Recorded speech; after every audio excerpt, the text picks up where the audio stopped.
궁금하니까요.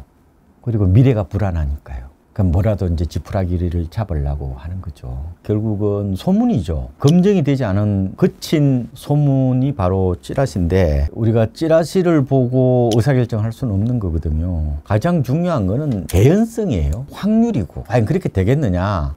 저는 그렇게 만만치는 않다고 봐요. 사람들을 좀 심리적으로 동요시키는 어떤 그런 측면은 있는 것 같고요. 그래서 저는 무시합니다. 뭐 그럴 수 있다 이런 거지 너무 극단적이에요. 정책이라는 게요.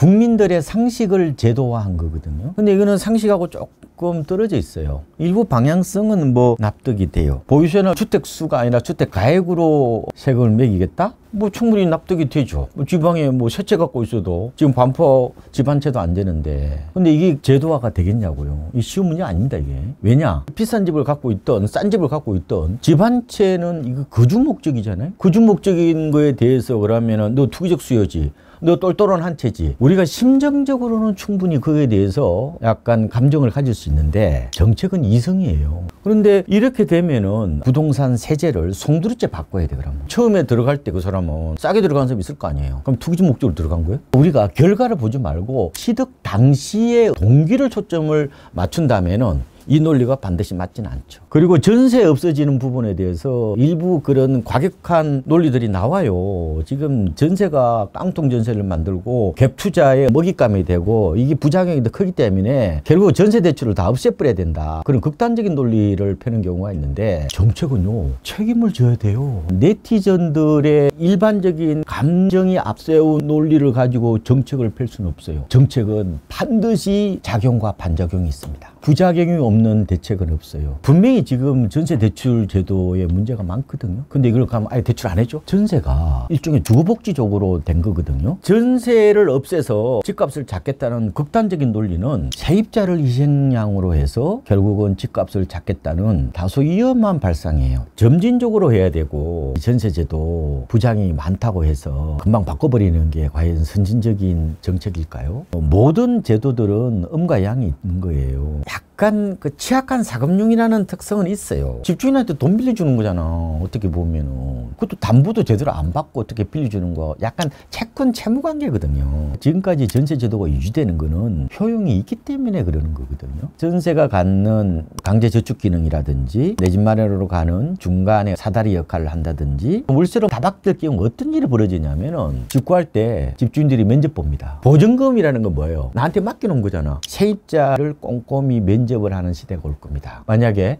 내가 월세를 100만 원 낸다면 널 뭘 믿어? 그러면 나 재직증명서하고 신원보증 다 받아야 되죠. 그런 문제가 생길 거고 이게 주거비가 고비용 구조로 가는 거거든요. 길바닥에 돈 다 뿌리는 거란 말이에요. 이게. 그럼 미래 희망이 없어. 한 달에 월급 받아다가 30에서 40% 정도 집주인에 갖다 바치는 거잖아요. 매달 해봐. 부부싸움 일단 늘어나. 이 월세는 저도 내보니까 피고름을 짜다가 집주인한테 갖다 바치는 거예요. 청년층이 더 힘들 겁니다. 월급 얼마예요? 지금 뭐 고령자들은 어떻게 할 건데 한 달에 150만 원에서 200만 원 어떻게 낼 거예요? 국민연금 잘해봐야 150만 원 많이 받아봐야 200인데 돈이 어디 있어요? 모든 어떤 경제 현상에는 혜택만 받는 사람이 있는 게 아니라 반드시 그에 따른 피해자가 있습니다. 제가 만약에 찌라시를 만든다면 이렇게 안 만들지. 더 그럴듯하게 만들지. 제가 만들어 볼게. 전세 대출 이자에 대해서 DSR에 포함시키는 거 가능한 얘기죠. 근데 전세 전체에 대해서는 DSR에 못 시킬 겁니다. 왜? 시장의 충격이 너무 세단 말이에요. 그 다음에 생각해 볼 수 있는 게 다주택자 양도세 중과세를 부활할 수 있죠. 내년 5월까지 강남, 수초, 송파, 용산이 조정 대상 지역이죠.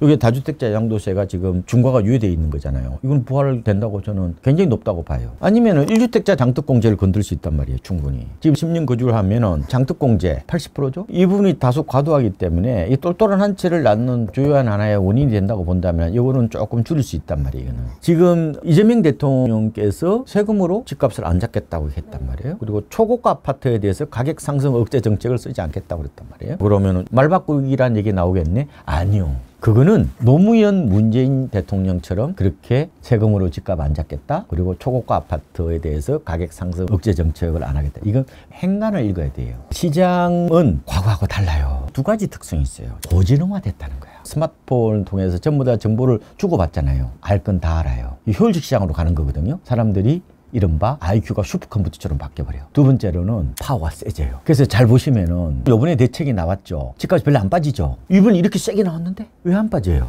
시장의 체질이 달라져서 그런 거야. 왜 그럴까? 어떤 정책이 나오더라도 민감하게 반응하지 않아요. 규제책이 나오더라도 곧바로 안 빠져요. 주식하시는 분들 부동산 요새 보러보면 또 이상하게 이해를 못해요. 주식은 뭐 악재 나오면 하루 사이도 막 15%씩 빠지잖아요. 요새 부동산은 특히 아파트 시장 그렇지 않습니다. 그만큼 시장의 성격이 많이 달라졌다는 거예요. 그러니까 경제는 항상 밸런스를 가지고 이 양쪽을 보고 판단해야 되는 거예요. 긍정적인 부의 효과가 더 많았을 때 의사결정을 하는 거지 너무 카드라하는 거친 지식이라는 생각이 들고 그런 정보 안에는 쓸데없는 정보들이 많기 때문에 그러다 보니까 기차니즘이 발동해요. 다 귀찮아. 믿고 싶은 것만 믿으려는 어떤 경향이 강하는데 항상 합리적 의심을 해보셔야 돼요. 선입견으로 보지 마시고 이런 대책들이 합리적인 방안으로 이해될 것인가 이런 부분도 같이 봐야 되지 찌라시는 정색을 하지 말고 스치듯이 보시는 게 좋을 것 같습니다. 집값이 조정으로 가는 단계는 4가지의 과정을 거친다고 보는 거예요. 맨 먼저 나타나는 게 매수자들이 변심을 합니다. 대부분이 집주인들은 변심을 안 해요. 왜? 손실했기 때문에 물건을 싸게 안 내놔요. 일반적으로 불황이 오면은 가격이 떨어지기보다 거래량이 줄죠. 싸게 안 팔려고 그래요. 그러면 이제 매수자들이 생각을 바꾸거든. 내 미쳐서 그걸 왜 사? 이런 생각을 합니다. 그러면은 2단계로 가면은 관망세가 더 지속이 돼요. 지금 2단계. 그 다음에 3단계로 가면은 이제 급한 사람이 있을 거 아니에요. 급매물이 나옵니다. 그리고 4단계 가면은 이제 가격이 하락하는 거예요. 그런데 이게 그럼 그대로 갈 거냐? 그건 할 수가 없는 거예요. 다만 확률적으로 봤을 때 이번 대책이 2019년 12.16 대책하고 약간 유사하다 이런 얘기를 한단 말이에요. 그때 당시에 보면은 조정이 서울은 한 5개월 정도 진행됐어요. 나머지 경기 인천 쪽은 거의 조정이 없었고 가격이 떨어진 게 아니라 상승률이 둔화돼요. 지금도 그렇죠. 근데 그렇게 된다. 그건 확정적으로 얘기 못하죠. 다만 지금 보니까 약간 그때와 유사한 조정 양상이 나타나는데 이거는 가격 조정이라기보다 기간 조정에 더 가깝더라는 거예요. 그래서 일단은 유사한데 이게 정부가 추가적인 대책이 나오면 또 흐름이 좀 달라질 수 있단 말이에요. 정책의 효과는 누적적이다. 통화량이 더 늘어나잖아요. 금리도 낮출 거죠. 이렇게 되면은 시장에 지금 파워가 세기 때문에 추가적인 대책이 나오는지 여부에 따라서 또 흐름이 달라지기 때문에 함부로 예상하지 말고 전망하지 말고 그에 따른 대응을 하는 게 훨씬 더 지혜로운 방법이죠. 약간 양쪽으로 나눠서 접근하는 지혜가 필요하다. 강남이나 마용성 같은 한강 벨트들은 서두르면 안 돼요. 더 기다리셔야 돼요. 6.27 대책이 이 지역들을 대상으로 하는 대책이었죠. 또 나올 수도 있어요. 왜냐하면 아까 1주택자 장특공제, 다주택자 양도세 중과세 부활, 전세도 건드릴 수도 있단 말이에요. 어디까지 할지는 모르겠지만 그러면은 수요가 좀 둔화됩니다. 저는 개인적으로 너무 집값이 많이 올랐다고 봐요. 나머지 지역은 생각보다 안 올랐어요. 안 오른 데 많아요. 지금 시장이 엄청나게 이제 분화되고 초양극화, 공간의 극과 극 그런 현상이 나타나면서 온도차가 너무 심해요. 비고가 지역들 있잖아요. 안 오른데 이런 데들은 저는 타이밍을 안 재는 게 좋다고 봐요. 그보다 가격 메리트를 보고 판단하셔야지. 고점 대비 어느 정도 떨어졌냐를 보는 거지. 지금 실거래가 기준으로 보면요. 회복된 데가 강남, 서초, 용산, 과천이에요. 딱 4곳. 나머지 지역들은 회복 안 되는 데 많아요. 지금 서울에서도 도봉구하고 노원구는 마이너스 21%고 양주 이런 데들은 마이너스 28%예요. 고양도 21% 뭐 그래요. 대부분이. 고점 대비해서 20% 이상 떨어져 있는 거는 지금 봐서 사면 안 돼요? 저는 사도 될 것 같은데? 확률적으로 봤을 때 결국은 지금은 전체적으로 뭐 시장이 회복되는 과정이라고요. 회복이 덜 된 거 사면 되는 거 아니에요? 저는 그게 맞을 것 같은데? 싸게 살 생각을 하셔야지. 동네마다 다 다른데. 방송이 전부 다 강남하고 성동구, 용산구, 마포 이런 데만 집중적으로 보도가 나오니까 우리 동네는 잘 몰라요. 보면 아시잖아요. 최근에 내가 사고 싶은 동네에서 최고점 거래가 2021년 한 10월 정도 그 정도 될 겁니다. 그때 대비해서 그러면 매물이 어느 정도 싼가 보고 의사결정하면 되죠. 시장은 돈하고 물건을 거래하는 데예요. 여기에 자기 감정이 들어가면 안 돼요. 지금 제가 강남이나 용산이나 한강벨트 쪽은 개인적으로 봐도 오버슈팅 된 느낌이 있다. 그런 말씀을 드렸잖아요. 다만 저는 생각보다 단기간에 급락 올 가능성은 높진 않다고 봐요. 왜 그런가? 일단은 금리가 낮아져요. 통화량이 늘어나요. 그리고 공급이 없어요. 특히 지금 우리나라의 서울 아파트하고 코스피 간의 상관계수가 0.87 정도 돼요. 같이 움직인다고 보시면 되죠. 그래서 이 아파트는 제가 봤을 때 거의 주식시장처럼 금융 상품화되어 있다고 보시면 될 것 같아요. 그런 측면이 있는 것 같고 그러면 코스피 5층 가면 집값 빠져요? 같이 간다고 그러는데? 두 번째 조심해야 될 거는 2년 뒤와 20년 뒤는 구분하셔야 된다고. 먼 미래와 가까운 미래를 구분하셔야 돼요. 폭락설은 그럴듯하지. 문제는 지금까지 제가 오랫동안 부동산 시장을 지켜보면서 폭락이 온 경우에는 내부적인 요인보다 외부적인 요인에서 폭락이 온 경우가 많았죠. 내부적으로는 90년대 200만 원 공급 쇼크밖에 없었어요. 나머지는 외환위기, 글로벌 금융위기, 미국 발로 고금리 쇼크. 폭락이 온다고 믿는다는 것은 이미 점술 단계로 접어든 거지. 저한테 묻지 마시고 미래학자도 잘 안 맞던데 아파트 폭락설을 믿으시면 주식하시면 안 돼. 주식이 먼저 빠지니까요. 상관계수가 0.87이라고 그랬잖아요. 같은 거라고 보시면 되죠. 뭐 그럴듯해 보여요. 이게 정의의 사도처럼 투기꾼들 다 때려잡아야 될 것 같은데 그런 식으로 부동산 시장을 보시면은 지적 카타르시스는 될지 모르겠지만 내 인생에 별로 도움이 안 된다는 말씀을 드리고, 그리고 세 번째로 많은 사람들이 이렇게 얘기를 해요. 지금 집 살 사람이 없다는 거예요. 저 비싼 집을 살 사람이 없다고 얘기하는 거예요. 부동산 수요가 둔화된 거는 맞죠? 아파트 수요가 둔화됐어요? 이것도 다시 생각하셔야 돼요. 지금은 아파트 편식 사회잖아요. 지금은 빌딩도 안 사, 상가도 안 사, 토지도 안 사, 아파트만 사는 시대잖아요. 작년에 전체 주택 거래량 중에서 77%가 아파트예요. 광주하고 대구는 91%가 아파트예요. 부동산 수요는 줄죠. 주택 수요는 준단 말이에요. 근데 아파트 수요가 준다? 그걸 다시 생각하셔야지. 자, 이런 거죠. 사람들이 돼지고기 가운데 삼겹살만 산다고 생각하면 어떤 일이 벌어져요? 그러면 전체 주택시장과 아파트 시장은 다른 얘기란 말이에요. 지금의 시장의 흐름을 명확하게 보고 판단하셔야 되는 거야. 아니, 아파트 아니면 결혼도 안 하겠다는데? 아파트와 부동산을 동일시하는데? 저도 개인적으로 한강변인 아파트 다 거품이라고 봐요. 왜? 제가 안 갖고 있으니까. 이게 우리가 참 이게 받아들이기 어려워. 일단 감정이 앞서버리니까 이런 얘기를 하잖아요. 그런데 시장은 아까 말씀드린 것처럼 돈하고 물건을 거래하는 거기 때문에 집값은요 네티즌들이 결정하는 게 아니에요. 부동산 뉴스 댓글이 결정하는 게 아니라 구매력을 갖고 있는 유효 수요가 결정하는 거예요. 돈을 갖고 있는 사람이 그 시장을 어떻게 보느냐에 따라서 흐름이 달라지는 거죠.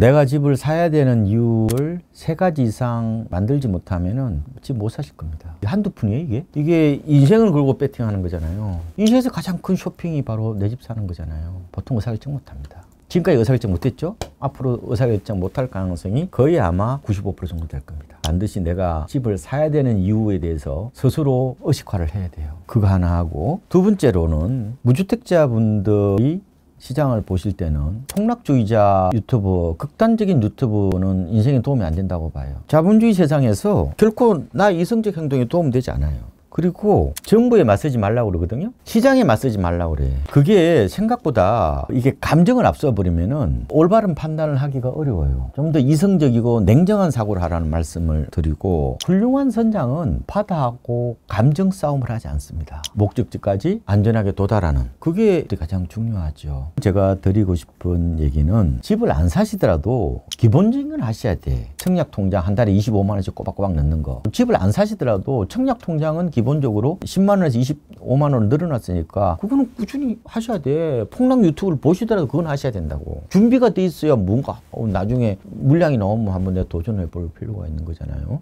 기회라도 있지. 그러면 그거 말씀을 드리고 싶고, 내 집을 장만하기 어려워요. 지금 서울 아파트만 하더라도 평균이 지금 14억 가까이 하잖아요. 내 월급 300만 원 가지고 뭘 어떻게 사 그거를. 근데 거기서 무조건 그러면은 나는 포기하고 이거는 난 아닌 것 같아. 어떻게든지 좀 발버둥을 쳐보시는 게 중요한 것 같은데, 특히 결혼하신 분들은 그래도 안정적 주거 공간이 필요하거든요. 애 놓고 그러면은. 서울 시내에도 보면은 입지는 좀 떨어지지만 충분히 7, 8억 정도에도 이렇게 25평 정도는 살 수 있어요. 너무 단박에 모든 걸 다 이루려고 그러는 어떤 그런 완벽주의적 성향들은 저는 위험하다고 봐요.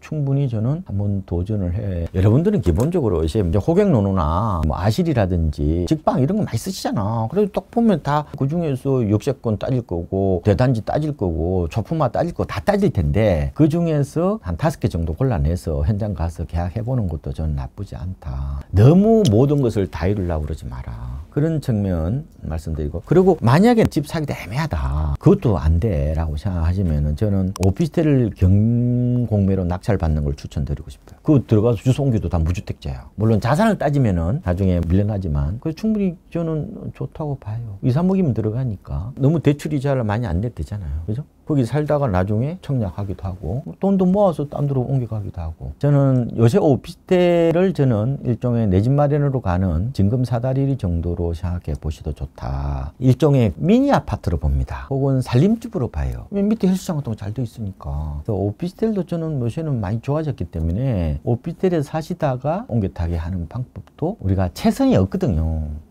최선보다 차선 혹은 최상보다 최적을 따져야 되는 거예요. 그게 현명한 의사결정이에요. 마법의 상품이 없다는 걸, 내 인생을 한 방에 돌릴 수 있는 복권이 없다는 걸 받아들이는 게 저는 출발이라고 봐요. 주변에 보면은 너무 화려한 스토리들, 거의 막 1000명 중에 1명도 안 되는 그런 스토리에 해놓게 되면은 유체 이탈형 인간이 돼요. 확률 좀 높지 않은 그 얘기보다 현실적인 어떤 그런 대안들을 좀 찾으면은 좋겠다, 이런 생각을 해보고.